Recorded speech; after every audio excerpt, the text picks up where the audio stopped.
Hello, Magic Art Matters here. Once again, Saturday is Dragon Day here on the channel. And something a little bit different this time. Throwback to a bygone era of Invasion. This card is more than 25 years old, but it comes from one of my favorite sets, Invasion. Tricolor, multicolor was back in vogue here, and it was interesting because it was after Mercadian Masques, which I thought was a very strange set, especially because it followed Urza's Saga. But Invasion was such a breath of fresh air, and this card is beautiful. Now, the thing about the approach here is that this is not a dragon creature card proper.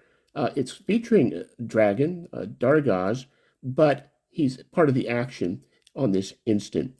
But I want to talk about what makes this card stand out from an artistic point of view. There's three things primarily that we'll discuss in order. Number one, the storytelling is fantastic. We can trace it back to the beginning of this nice prompt that we get from the flavor text. Darigaaz decided his foe would be more useful as a weapon.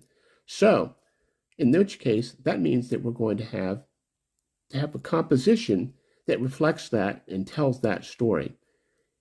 In which case, we see the main character, framed kind of roughly here. Darigaaz is presiding over a defeated foe. And something that's beautiful about this composition is that how well it's emphasized the relationship between the two characters. The main character is well rendered and is got a lot of detail and in this vibrant red color, whereas the defeated foe is more of a profile type of a shape that is dark without distinct characteristics.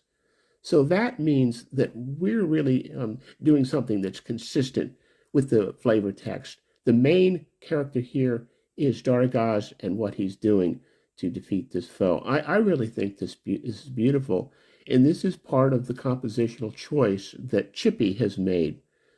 Also, compositionally, we have got beautiful negative space here, gives the character a little bit room to breathe, and a nice line quality for the rendering of the dragon tail. And let's not forget that the conscious thought went into this composition where there's a small character in the lower right. That stops our eye from going off frame, but it completes the story. What do you think about Invasion and this card?